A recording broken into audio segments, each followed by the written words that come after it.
All right, we should be live. Let me check to make sure that this is actually up and running on my channel. Give me a second. I have two topics that I'd like to talk about that I saw on social media, and I felt like it was a bit strange that people were saying this. And the first one was that PlayStation killed SEGA. It's PlayStation's fault that SEGA died because the Dreamcast was struggling after a mountain of poor decisions by SEGA. So I think it's that people saying this on social media aren't very old, haven't lived through this stuff. They might be young.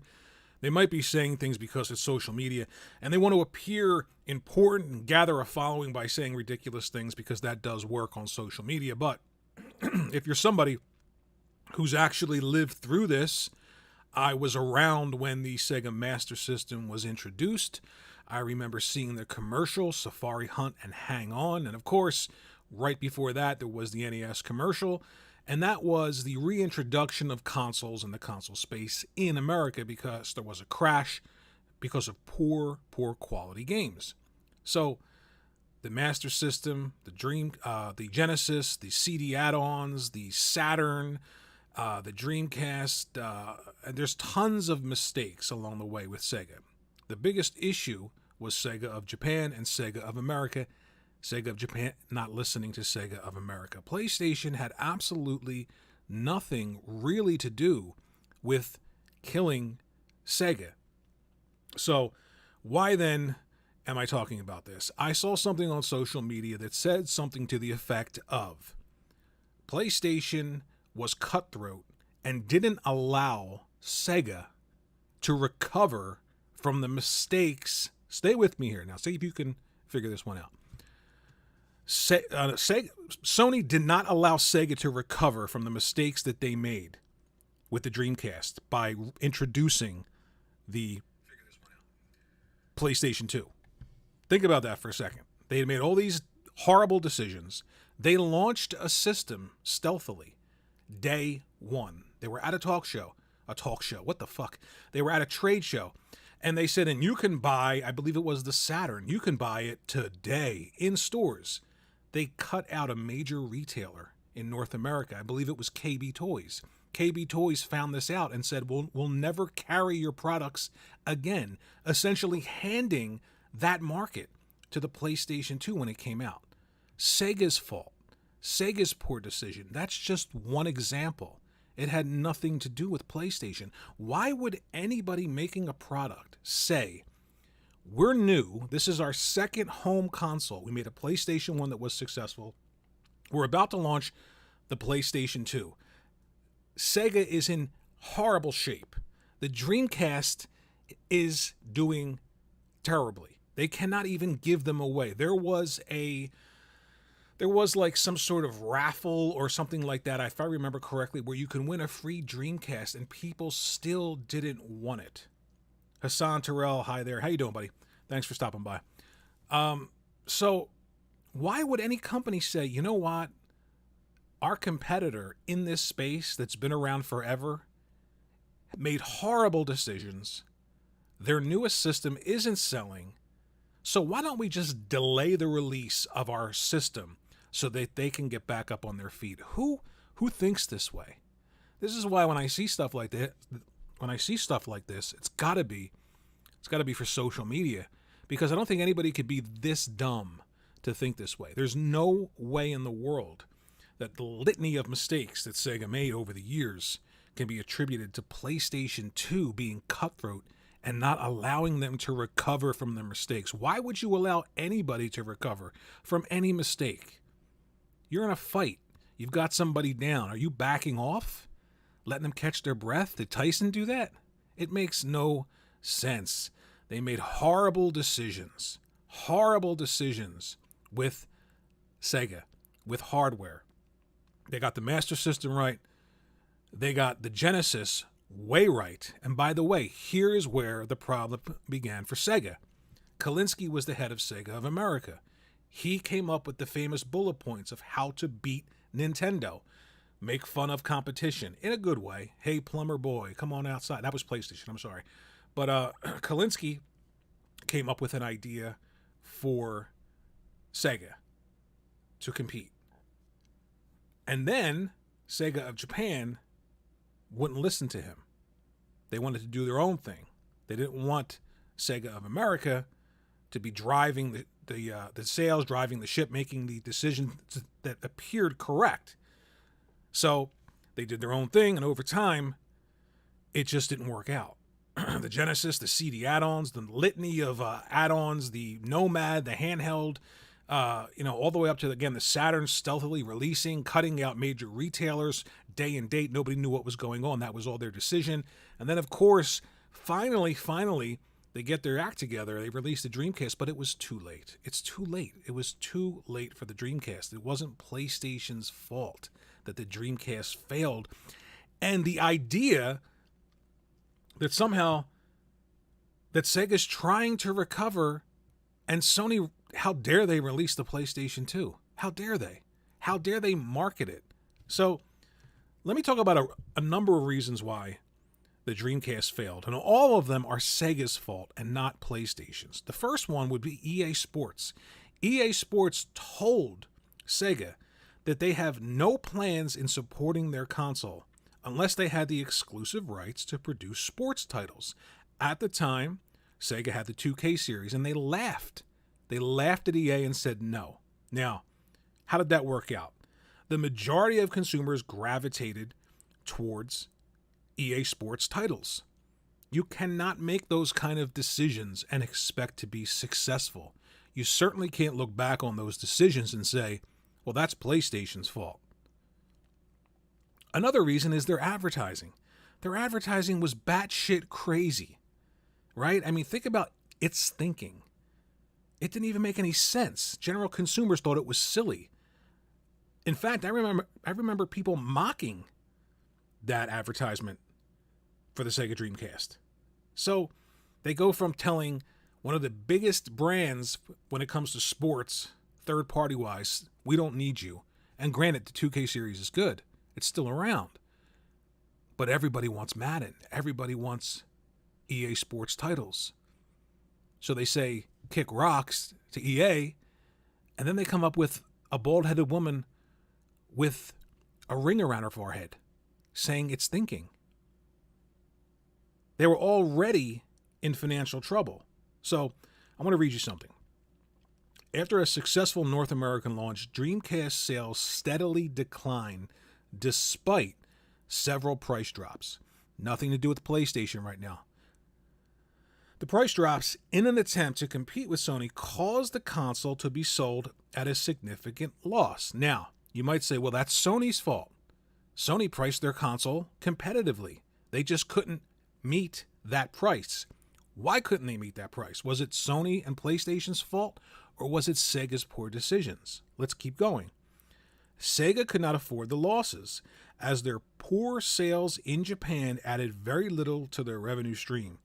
With the console losing money, Sega had to reduce the R&D development. They were unable to continue the broadband experiment they were expecting to venture into with the system, no longer housing dedicated servers. They began to lose third-party support, and the losses affected everything in their bottom line. Unable to continue with the financial woes, Sega decided it was time to abandon the Dreamcast. Here's the important part. Had the console been built slightly cheaper, they likely could have gotten away with selling it at such a low price early on, which would have been competitive with the PlayStation. Deciding to opt for expensive components proved fruitless. Sony's inexpensive build was able to be sold at a cheaper price while attracting a much larger audience. One of the other reasons for Sega's decline was an online architecture which was too ahead of its time. It was just not there yet. The Dreamcast's online play, was well received, but it didn't attract casual consumers to purchase the console. And, it was like a short few years later, internet access become to be a must-have feature in consoles. They had the right idea, but they launched too early. There was a lack of a second analog stick on the controller. a controller with one analog stick. Again, 3D game engines were relatively new when the Dreamcast came around, but they had a full 2 years to see how beneficial that second analog stick was in the console space with Sony's console. When comparing the controllers side by side, it was just missing an essential component. And consumers responded to that. Again, nothing to do with PlayStation. Another big reason, third-party support. I'm going to read you this. Third-party support is a very important factor in a gaming platform's success, as Nintendo has learned the hard way on multiple occasions. Supporting a console with first-party games is beneficial as they are more profitable, but in order for a console to make real headway in terms of sales, providing more games is the simplest way to attract consumers.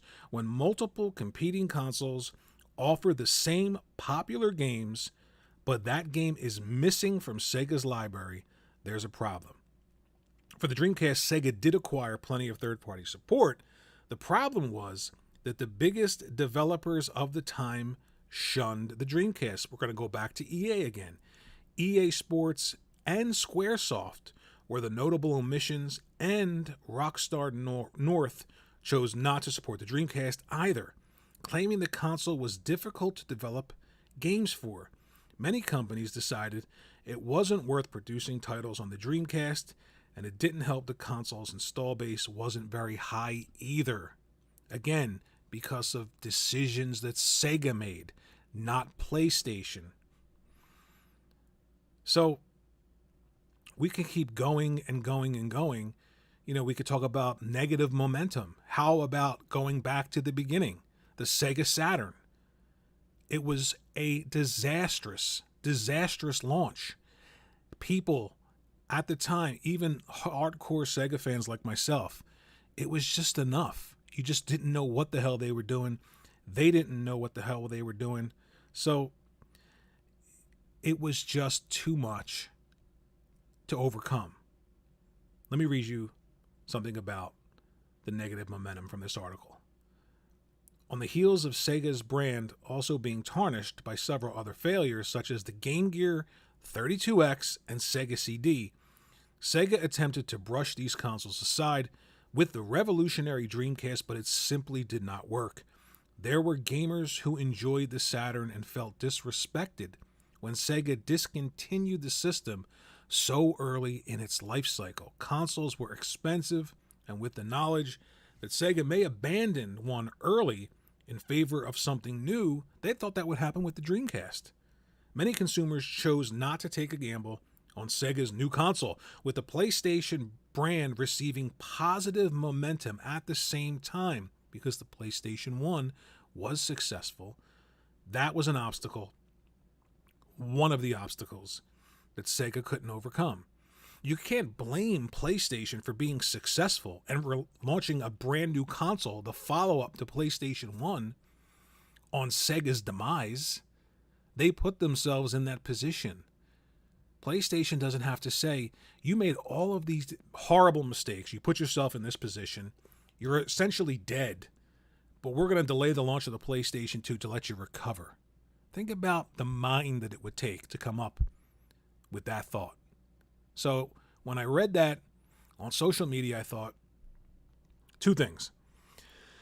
This is either somebody incredibly young, like 20 years old, maybe 25 years old, who hasn't really lived through any of this stuff, grew up with social media, is looking to be somebody on social media, or it's somebody that's just dumb. And there are a lot of dumb people out there. But when I read it, I thought to myself, I've lived through this stuff. I know the successes and the failures that Sega made. I know the decisions that they made that put them in the spot that they were in with the Dreamcast. And they had zero to do with anything PlayStation or Sony was doing or did. So we put that to bed, okay? The next thing I want to talk about really quickly is this sort of upset nature of Nintendo being successful that I saw. I saw both of these things today on social media. Nintendo is the king of console gaming. Does anybody remember the Wii U? Does anybody remember the failures of the Wii U? How could that be the king? Well, let's go through this one rationally.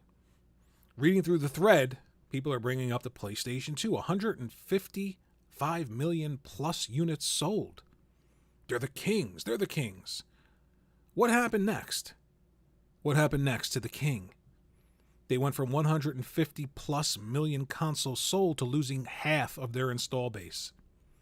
So, could I say then that the PlayStation 4 and the PlayStation 5 don't deserve to be seen as successes in the industry?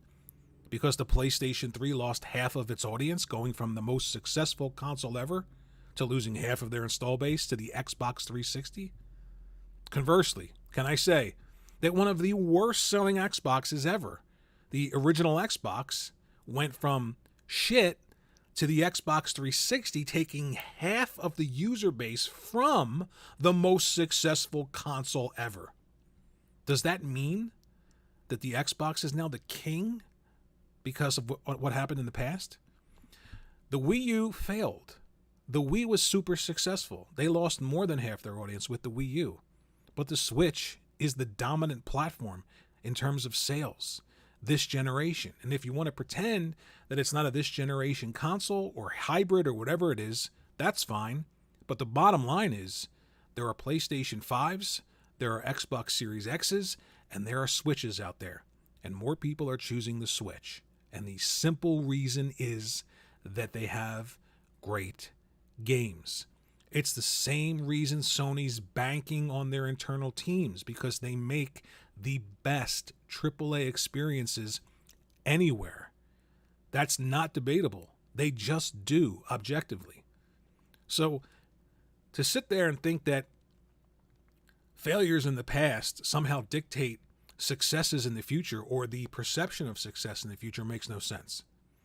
It makes absolutely no sense. The PlayStation 3 lost half of its user base, half, from the PlayStation 2.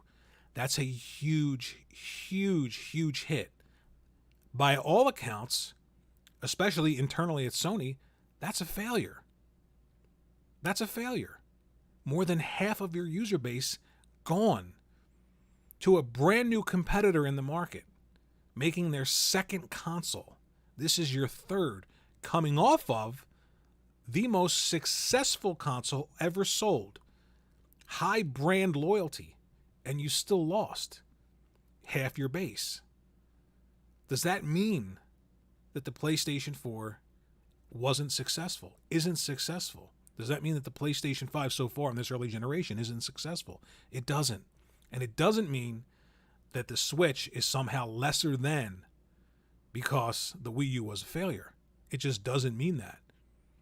No matter how you slice it. And I'm not saying that the Switch is a system that you should own only, because you're not going to get games like Horizon Forbidden West or Spider-Man or Wolverine or Last of Us or, the litany of other games that you're going to get on Xbox or PlayStation. But more people are choosing a Switch.